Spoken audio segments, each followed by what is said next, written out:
Hello दोस्तों, good evening. स्वागत आपका उदय आईएएस में।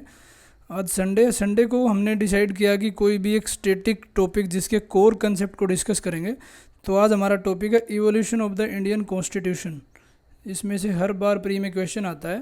तो थोड़ा और बैकग्राउंड में जाते हैं कि सबसे पहले मौर्यन एम्पायर के टाइम पे जब अशोका ने कॉन्स्टिट्यूशनल प्रिंसिपल इस्टेब्लिश किए थे, जो बेसिकली मेजर रॉक्स, पिलर और माइनर रॉक्स के ऊपर रेफरेंस थे, और ये इनको अशोका के एडिक्ट के नाम से जाना जाता था। जो भारत का संविधान है बहुत ही लेंथीएस्ट और रिटन कॉन्स्टिट्यूशन है, जबकि यूके का कॉन्स्टिट्यूशन अनरिटन कॉन्स्टिट्यूशन है। इसका डेवलपमेंट ब्रिटिश रूल के टाइम से ही देखा जाता है, जब 1600 में ब्रिटिश की East India Company as a trading company आई थी। उसके बाद 1757 में बैटल ऑफ प्लासी हुआ, फिर 1765 में बैटल ऑफ बक्सर। तो कंपनी ने यहाँ पे एक टेरिटोरियल पावर बनना स्टार्ट किया, क्योंकि उन्होंने दीवानी राइट्स लेने स्टार्ट किए बंगाल, बिहार और उड़ीसा में।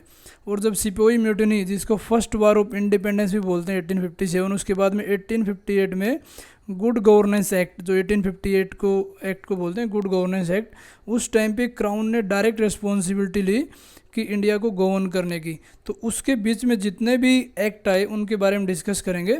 सबसे पहले जो डेवलपमेंट हुआ था कॉन्स्टिट्यूशन का, ये दो फेज़ में हुआ। कंपनी रूल जो कि 1773 से 1858, और डायरेक्ट क्राउन का रूल 1858 से till the independence of India. Features discuss करते हैं रेगुलेटिंग एक्ट 1773 के।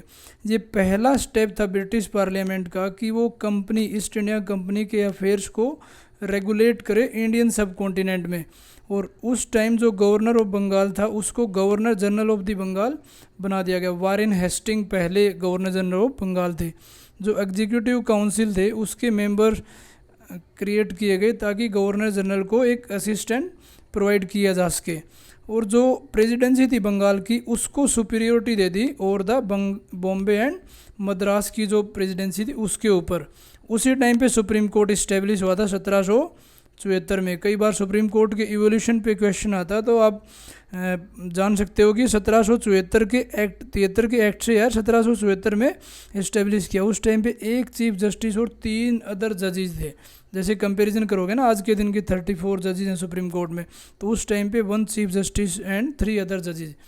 जो कंपनीज के ऑफिशियल थे उनको प्राइवेट ट्रेड में मना किया गया, और कोई भी गिफ्ट एक्सेप्ट नहीं करेंगे इंडियन से। नेक्स्ट जो आया था वो आया था पिट्स इंडिया एक्ट 1784। अब फीचर्स को कंपेरेटिवली याद करोगे तो आपको अच्छे से याद होंगे। इसमें कंपनी के कॉमर्शियल और पॉलिटिकल फंक्शन को सेपरेट कर दिया। जो बोर्ड ऑफ कंट्रोल एक बनाया गया था जिसमें 6 मेंबर्स थे, वो पॉलिटिकल अफेयर्स को हैंडल करता था, यानी board of control political affairs को। और कोर्ट ऑफ डायरेक्टर बनाया गया कॉमर्शियल अफेयर को। आप ऐसे याद कर सकते हो, court of director commercial affair. जो कंपनी की टेरिटरी थी उस टाइम इंडिया में उनको बोला जाने लगा ब्रिटिश पोजेशन। ये पोजेशन है, ब्रिटिश पोजेशन इन इंडिया। और जो गवर्नर काउंसिल है वो सेटअप की गई मद्रास और बॉम्बे एज वेल, दोनों जगह पे। नेक्स्ट आते हैं चार्टर एक्ट 1813। इस टाइम पे जो ईस्ट इंडिया कंपनी की थी मोनोपोली, उसकी अबोलिश कर दी गई ट्रेड के ऊपर। सिर्फ 2 चीज़ को छोड़ के, टी और ओपियम जो कि चाइना के साथ में ट्रेड होता था, उसको छोड़ के इनकी मोनोपोली ट्रेड से हटा दी। उसी टाइम जो क्रिश्चियन मिशनरीज हैं उनको इंडिया में काम करने की परमिशन दे दी। और यहीं पे जो सिविल सर्विस की बात की, मतलब स्टार्ट नहीं किया बट यहाँ पे उसकी बात की गई थी। और 1 लाख एजुकेशन के ऊपर भी स्पेंड करने की 1813 के चार्टर एक्ट में बात की गई, लेकिन उसको इम्प्लीमेंट नहीं किया गया। नेक्स्ट एक्ट आया था 1833 में, चार्टर एक्ट। इस टाइम पे जो governor general of the Bengal था उसको बोला जाना है governor general of India. William Bentinck सबसे पहले गवर्नर जनरल ऑफ इंडिया थे। और ये एक बिगिनिंग हो गया था सेंट्रल लेजिस्लेचर ऑफ इंडिया, मतलब पूरी पावर सेंट्रल गवर्नमेंट के अंडर में आ गई थी।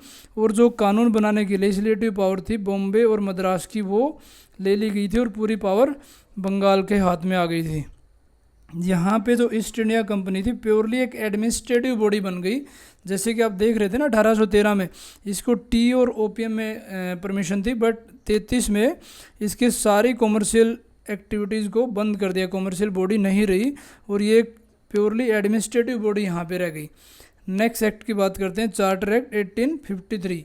इसमें जो लेजिस्लेटिव एंड एग्जीक्यूटिव फंक्शन थे गवर्नर जनरल काउंसिल के, उनको भी आपस में सेपरेट कर दिया। जैसे 1833 में था ना कि सारी पावर सेंट्रलाइज कर दी बंगाल की प्रेसिडेंसी में, लेकिन 1853 में जो लेजिस्लेटिव फंक्शन थे, एग्जीक्यूटिव फंक्शन थे, इनको सेपरेट कर दिया दोनों को। वो 6 मेंबर्स जो इंडियन लेजिस्लेटिव काउंसिल के इसमें थे, जिसमें से 4 अपॉइंट किए गए थे प्रोविंशियल गवर्नमेंट में। कई बार डायरेक्ट स्टेटमेंट आती है कि इंडियंस का इन्वॉल्वमेंट कब से स्टार्ट हुआ था, 1853 के चार्टर एक्ट से स्टार्ट हुआ था।